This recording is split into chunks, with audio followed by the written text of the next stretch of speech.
ሁላችንም ይጠብቅ። በለቅሶ ያሳለፍናቸው ጊዜያቶች ብዙ ናቸው።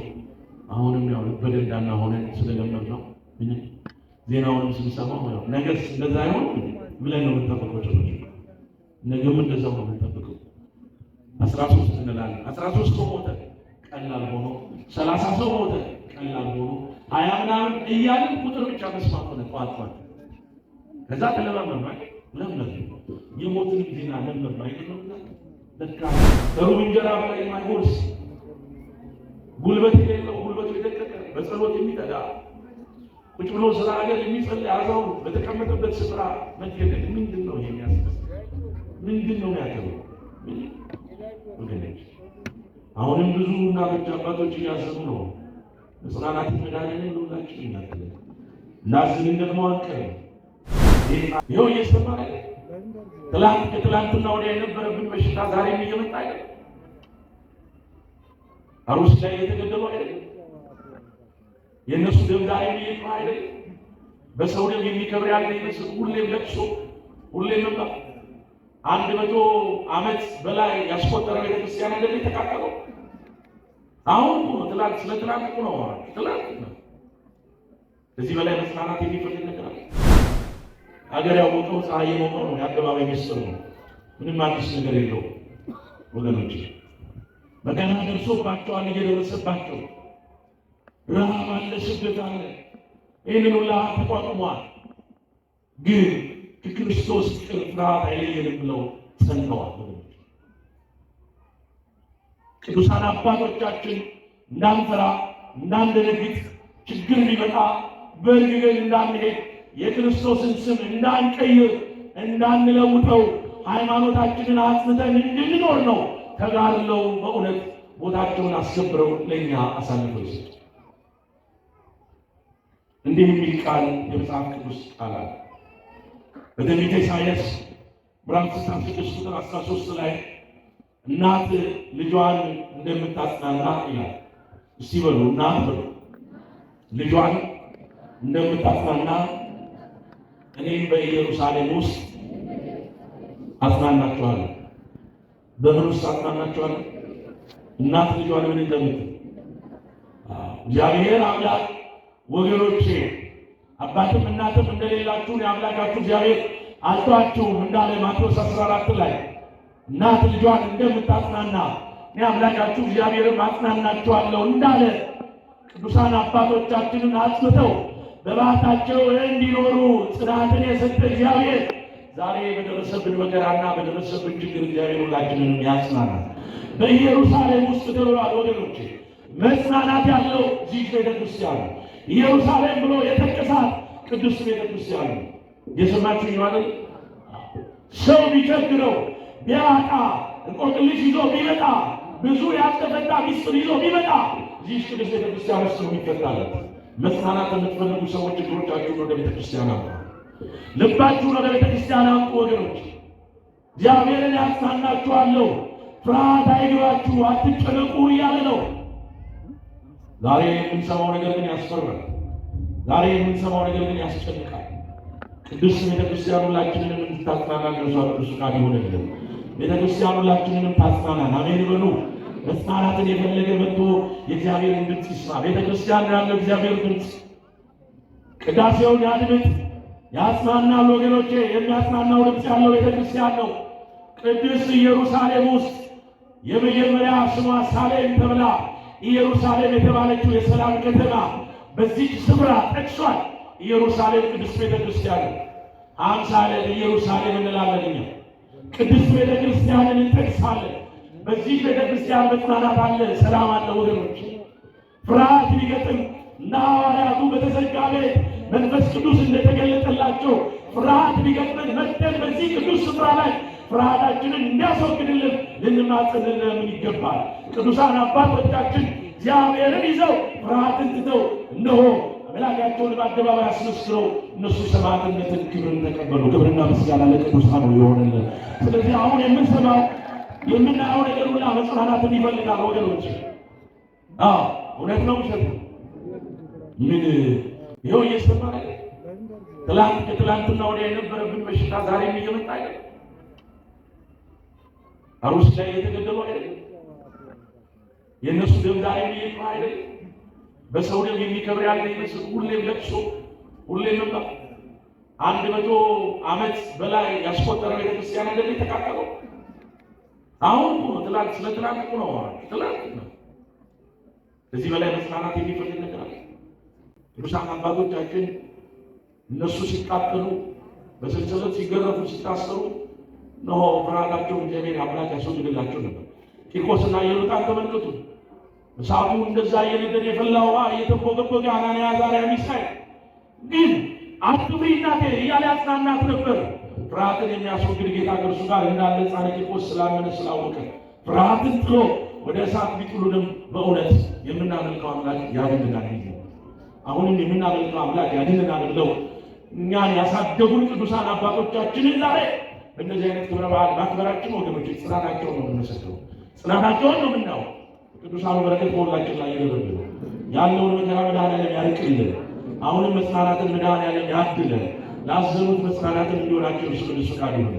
በቃችሁ ብሎ መድኃኔዓለም ይህንን የፈሰሰውን ደም እግዚአብሔር አምላክ ከሰማይ ደጆቹን ከፍቶ በዝናብ ጠርቦ ምሕረቱን እንዲልክልን የእርሱ ቅዱስ ፈቃዱ ይሁን። ወገኖቼ በጣም እንጸልይበት ዘመን ቢኖር አሁን፣ ለጸሎት ራሳችንን ማትጋት የነበረብን ዘመን ቢኖር አሁን። ስለሌላ ነገር እያወራኋቸው አይደለም።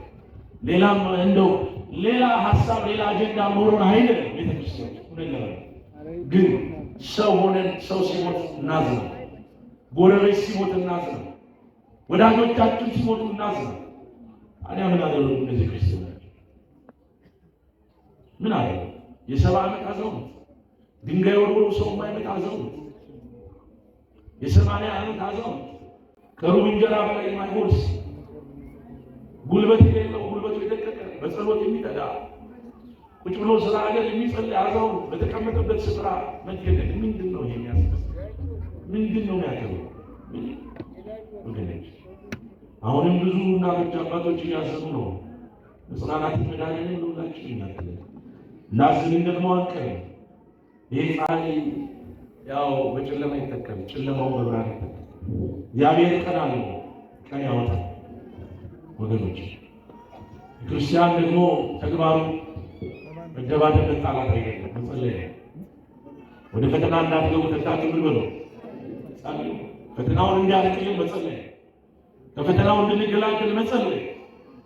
ስለ ጮህንም አይደለም፣ ሰይፍ ጎመድም ስላነሳን አይደለም። ወገኖች መጽናናትን የሚሰጠውን አምላክ እየጠየቅን በጸሎት ስለ ወገኖቻችን ልንቆም ይገባል። እኛ ስላልሞትን ይሆን? እኛ በተመቻቸ አልጋ ላይ ስለተኛን ይሆን? እኛ በተመቻቸ ሜዳ ስለሄድን ይሆን? እናት ልጇን ስራ ልካ እስከሚመጣ ድረስ በርበሬ ያየች ጉቶ ስትሄድ ልጄን ገደሉት እያለች ደረቷን የሚደቃናት የበሰችበት የራሷን ጥላ የሚያስደነግጣት ስለ ልጇ ወጥቶ መግባት የምታስብ እናት ምነው ዛሬ እናቶቻችን አንገታቸውን ደፉ? እግዚአብሔር የሚያጽናናው ቀና የሚያደርገውን መንፈሱን ለሁላችን ይላል። ወገኖች ትረካ እንዳይሆን ነው ፎክርም እንዳይሆን እግዚአብሔር አምላክ ነገራችንን ያስተካክልልን፣ ፍጻሜያችንን ያሳምርልን። በቅርብ ያየነው ሐዘን ሳያበቃ ሌላ ሐዘኖች መደራረብ ነው። ጸሎት ያስፈልገዋል።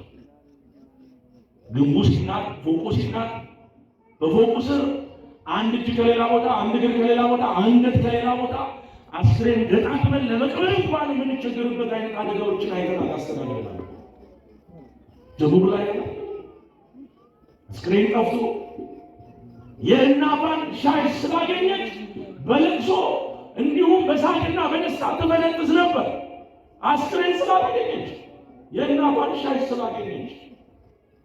እናንተ ከአስክሬን በላይ ልብስ ይናፍቅ ነበር፣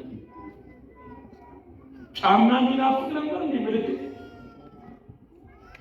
የለበሱት ልብስ ይናፍቅ ነበር እንዴ? ምልክት አስክሬንም ለካ አለማግኘት አለመታደል ነው። ልብ ይሰብራል። ዛሬም እየሆነብን ያለው ይሄ ነው።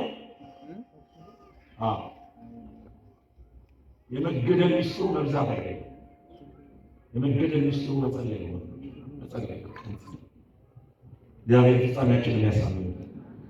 ክርስቶስ ፍቅር የሚለኝ ማን ነው እንዳለ መከራ ቢመጣ ሳንለይ ልንጸልይ ይገባል። ችግርም ቢመጣ ሳንለይ ልንጸልይ ይገባል። ፍርሃትም ቢመጣ ሳንለይ ልንጸልይ ይገባል። ረሃብም መራቆትም ቢመጣ መጸለይ ያስፈልጋል ወገኖች። በጸሎት ያልፋሉ። በርቱ። ጠቋሚዎች አሉ ራሳችን ላይ ነው እና ከሌና ግድ የለም እና ከሌላ እንተዋቸው። እኔ ምን እንጀምር? እኔ ከኔ ያለው ድርሻ ነው እንወጣ ወገኖች።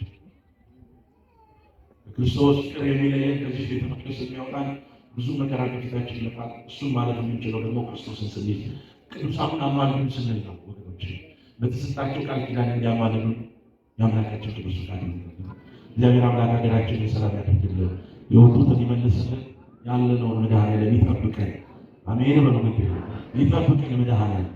ፍጻሜያችን ሲያምር ነውና ነበሩ አሁን ግን ተበተኑ ከሚል ከአረማውያን አነጋገር እግዚአብሔር ሁላችንን ይጠብቀን። በለቅሶ ያሳለፍናቸው ጊዜያቶች ብዙ ናቸው። አሁንም ያው በደንዳና ሆነን ስለለመድነው ዜናውንም ስንሰማው ያው ነገስ እንደዛ አይሆን ብለን ነው የምንጠብቀው። ነገም እንደዛው ነው የምንጠብቀው። 13 እንላለን። 13 ሰው ሞተ ቀላል ሆኖ 30 ሰው ሞተ ቀላል ሆኖ 20 ምናምን እያልን ቁጥር ብቻ መስማት ሆነ ጧት። ከዛ ተለማመድን ማለት ለምን የሞትን ዜና ለምን አይደለም ለካ ይመጣል። ከዛ ስንለማመደው ልባችን ደለደለ። ምንም ነገር ላለመስማት ጸጥ አለ ነው። ልባችን የመድኃኔዓለም ይክፈል።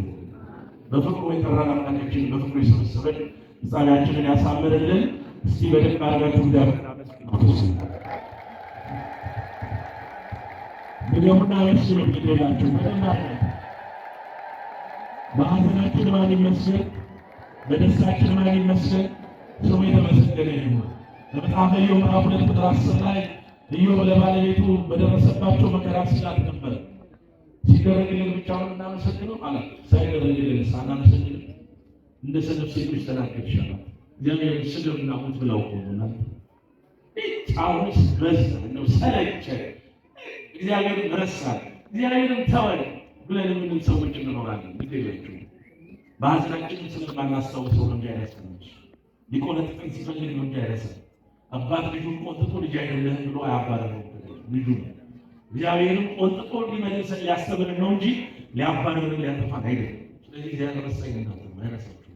ሐዘንም ሲመጣ እግዚአብሔር ምን አብዶ ነው ብላችሁ ለመጸለይ መሞከር ነው እንጂ ራሳችሁን በሌላ ሀሳብ እግዚአብሔር አምላክ ፈቃዱ ይሁንና አምላክ ያደርሰን። የሚቀጥለው ዘመን እንደው አሻግሮን የሚቀጥለውን ዓመት እግዚአብሔር ይፍቀድልን። ያለሁላችን የነሳ ዘመን ያደርግልን።